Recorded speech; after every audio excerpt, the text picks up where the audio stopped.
No, Central America, bro. By the name of Nayib Bukele, and he's out. So you sent me a couple of videos and I saw them, but he was out here cracking the whip, for lack of a better term, man. Yeah, bro. So this guy, to the fans of what's going on. For those of you who don't know, really quickly, let me open up for Jay.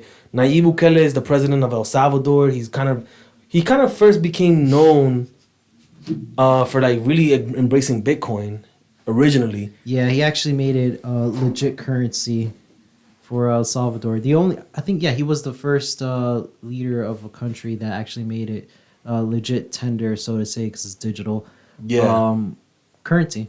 Yeah. So what's he doing now that you kind of sent me all these videos about him, and you saying like, oh, you kind of, and from what I saw, he's doing a good job. So basically, what he's making smaller government. He's redistricting. What was he? He's remapping the counties of El Salvador now. Yeah. So this guy is basically, exactly what you just said right now. So currently they have 216 municipalities, and he's deducting it to 44. So that means that they're deducting it from 262 to 44 mayors. So a lot of positions are going to be cut. So I guess he believes in small government, which I actually there is something to be said about small government, man. And for those of you, really quickly, side note, look, the reason that the bigger something is, the slower it moves, all right.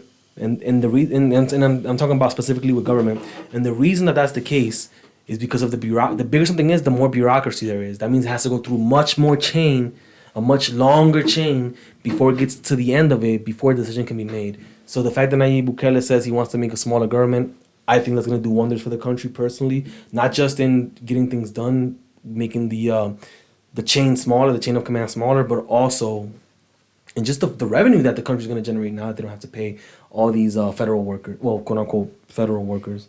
Yeah, and it's crazy also, he's breaking down the legislation as well. He's bringing it down to 60. Originally, I think he said pre-war, the civil war that happened. Mm-hmm. They used to have it to 60 legislators.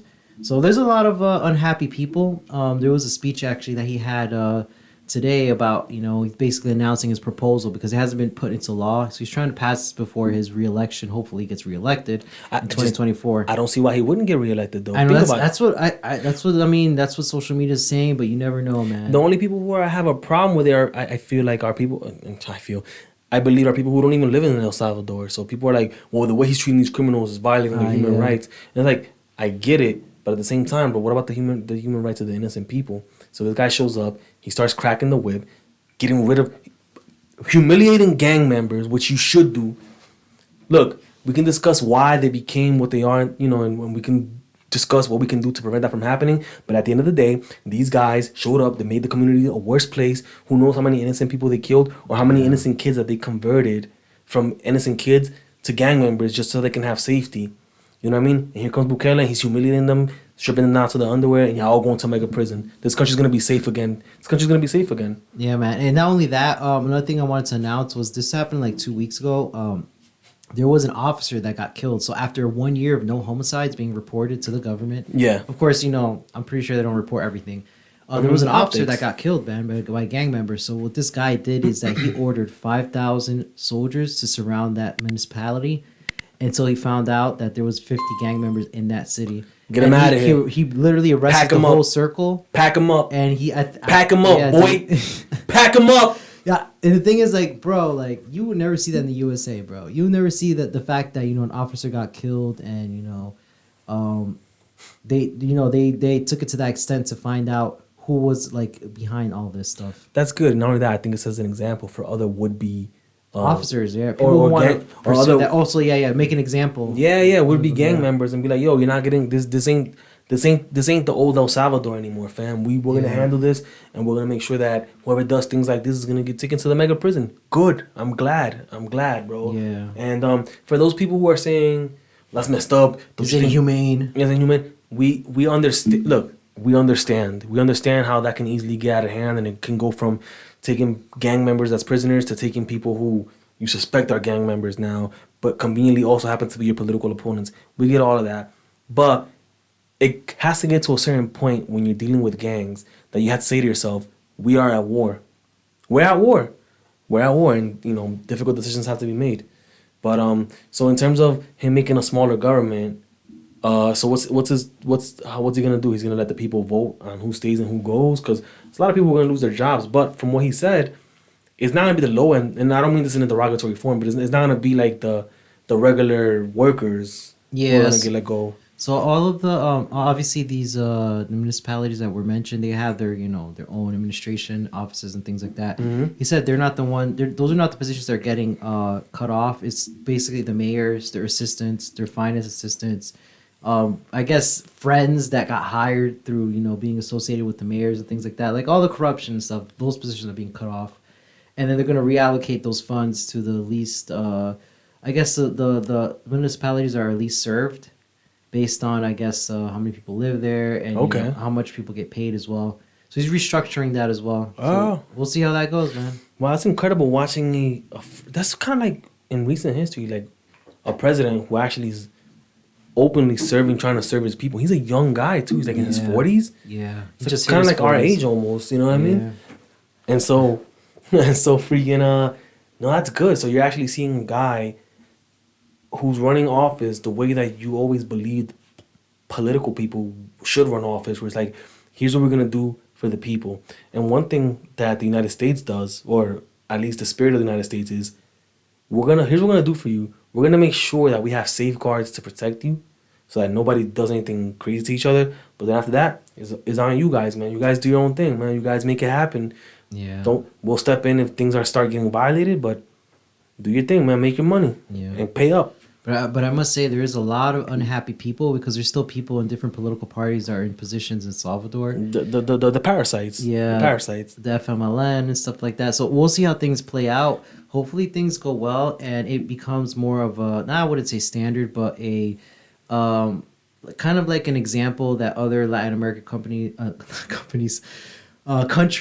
can copy off of. That's the thing is, like, to vote against Bukele now, it's a tough sell, because the people love him, man. What are you gonna tell people? Like, this guy's making your city safe. Is that what you want? Is that El Salvador you want? People are like, yeah. I mean, there's been a lot of controversial issues. Like, there's been the Colombian president speaking about hey, what you're doing is inhumane. There's been like actual media. Media's always trying to flip things over. They're trying to always make the gangsters, not always, but they trying to make it seem like the gang members are like the victims. Like, freak off. So one strategy I've known that what he's done is that instead of like not giving the media an interview, what he does, he encourages. He's like, okay, you have any questions for me? I'm open to every question you. But that's a guy who believes in. So that's and that's the thing, right? So instead of shying away from media, he's like, all right, let's talk. You know why though, right? And this is how you respect this is why a lot of people give my respect in that sense. It's like the AOCs and other political people in the United States, they talk all this tough stuff, right?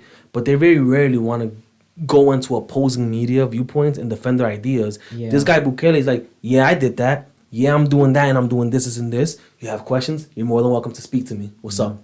Yep. That's a person who believes in because this guy's not trying to sell you something. This guy from what you told me, this guy he really wants to make change.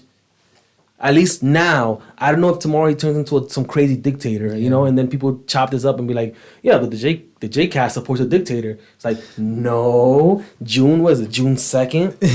He wasn't a dictator June 2nd, 2023, right? He was the president of El Salvador. But he defends what he's saying, and he's ready to, talk about it. And I respect that, you know what I mean?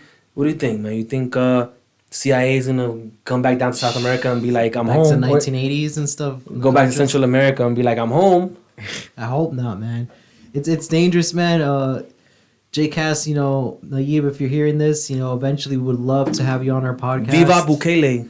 And ask you questions and your ideology and see Yeah, but this guy's conducting himself like a leader, man, like a freaking leader, yo. Yeah. And I was hearing the thing he was saying, and it was being translated, and it was like, hey, here's what we were hoping to do. Well, not what we're hoping to do. Here's what we're gonna do. We're gonna do this. We're gonna do this, and this. Yeah. Boom, boom, boom. And like, hey, look, man. Anybody who's running against Bukele is gonna be a tough. What do you have that's better than no more gangs in the street, a plan, and even if he hasn't put all those plans into practice yet, he's slowly implementing what he said he's doing. Obviously, you're not gonna be able to do everything in one shot, but so far he's doing a good job. What are you gonna? Like if you were running against him, what would you possibly say? Yeah, I think another big factor is pride.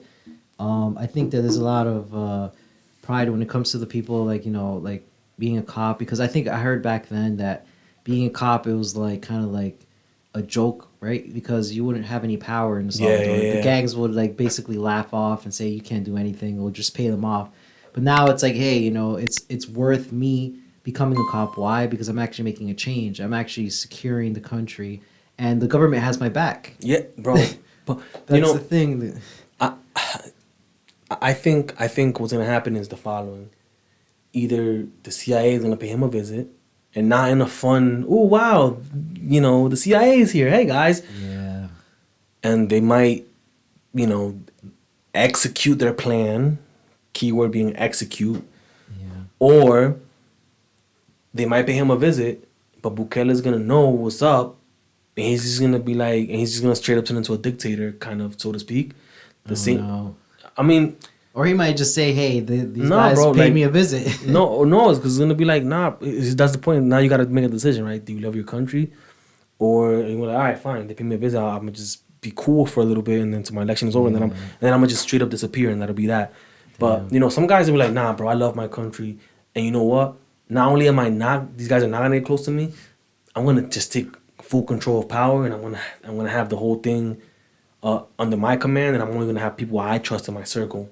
And that's that. It's tough too, because it's like, if you do something like that, that's when it becomes kind of like against the whole what's the organization that's in charge of the whole like world, the Interpol and all that. Yeah. So they might get involved and say, hey, what you're doing is inhumane. Even though your policies are good, it's like it goes against what we're trying to do. Yeah, it's not a democracy. You're not letting people vote, this and that. Right. It's like, and it's like and it's like, yo, bro, like something has to happen. But also at the same time, I think that might have been what happened with Hugo Chavez. Is that his name? Hugo Chavez, Cesar Chavez? No, Hugo Chavez, the guy from Venezuela before he passed away. Yeah, but the problem with Hugo Chavez was that he based his government off of gas, and then when that crashed, everything crashed. But what I'm saying is, I think initially he was.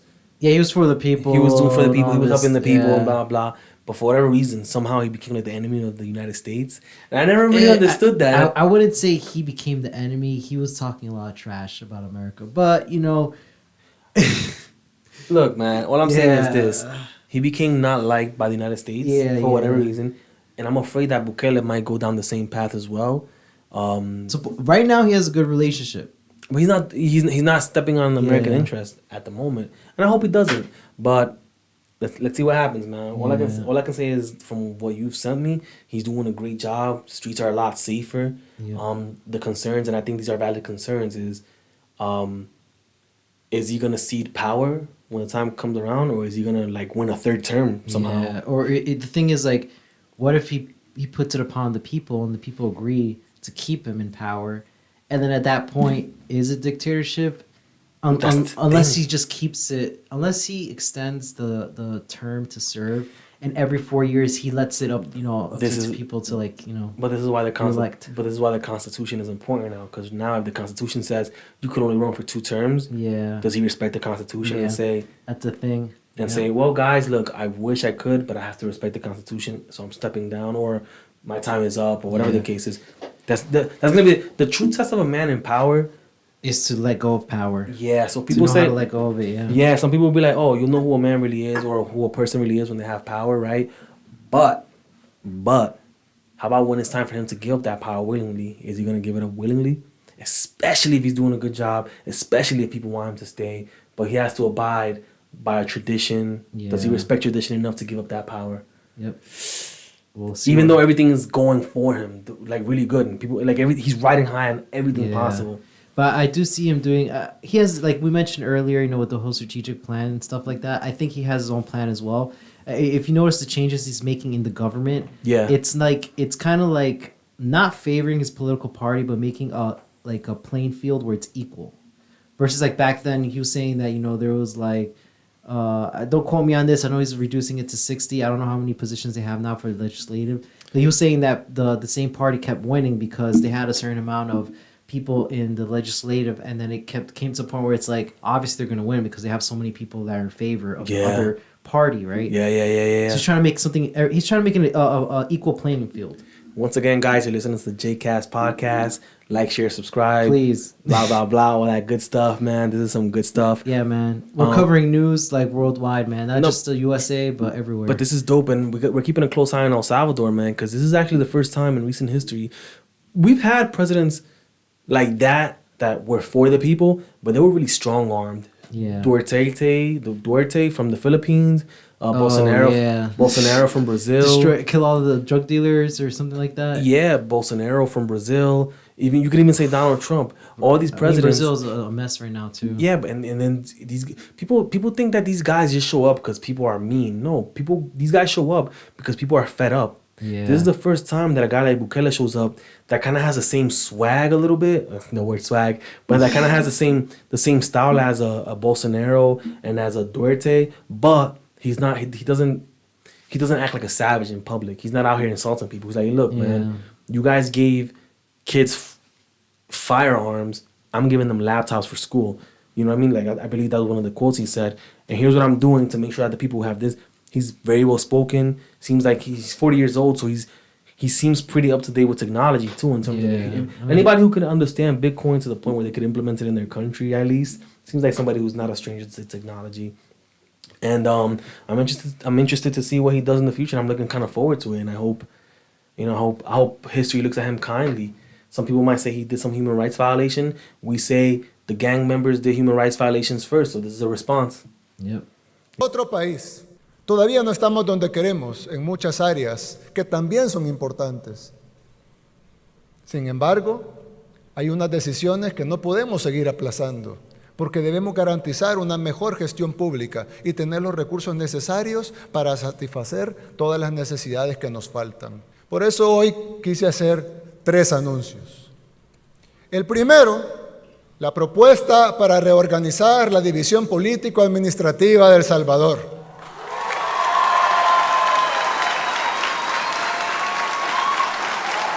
Vamos a reducir el número de alcaldías del país de 262 a 44. Los municipios actuales se convertirán en distritos, que a su vez integrarán estas nuevas 44 alcaldías. Es decir, ya no tendremos 262 alcaldes, ni 262 consejos municipales, ni todos los demás colaboradores de confianza que tienen, ni síndicos, suplentes, tesoreros, gerentes, asistentes, asistente del asistente, etcétera, etcétera, etcétera. ¿Cómo es posible que en un país tan pequeño, de apenas 21,000 kilómetros cuadrados, tengamos 262 municipios? Pero quiero dejar claro algunos puntos. Con la reducción de alcaldías y municipios, no van a desaparecer las identidades de los municipios. Esas van a continuar convertidas en distritos. Tampoco desaparecerán las oficinas que todo el mundo conoce, que actualmente hay en cada municipio. Seguirán ahí, no tendrán que ir más lejos a hacer un trámite. Lo harán en el mismo lugar donde siempre lo han hecho. Las tasas municipales continuarán siendo las mismas en cada distrito, sin incrementos, por decreto.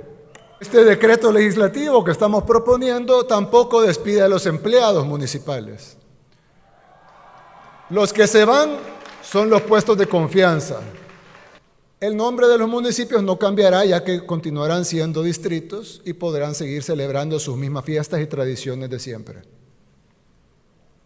Ahora bien, esta decisión sí nos va a permitir varias cosas. Reducir la carga presupuestaria que implica mantener 262 alcaldes con sus concejales, suplentes, síndicos, secretarios, asesores, tesoreros, directores, gerentes jurídicos, jefes de prensa, financieros, etc. Hacer una distribución más equitativa de los impuestos y que los municipios pobres puedan recibir más al pasar a formar parte de otro conglomerado de municipios con mejores ingresos.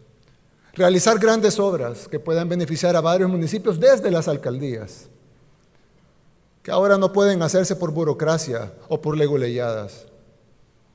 Mayor uso de los fondos públicos en obras y no en planillas. Todos saben que El Salvador es un país pequeño. La forma que ha sido administrado localmente es totalmente inviable. Es algo que debió haberse cambiado hace mucho tiempo y no se hizo. ¿Por qué?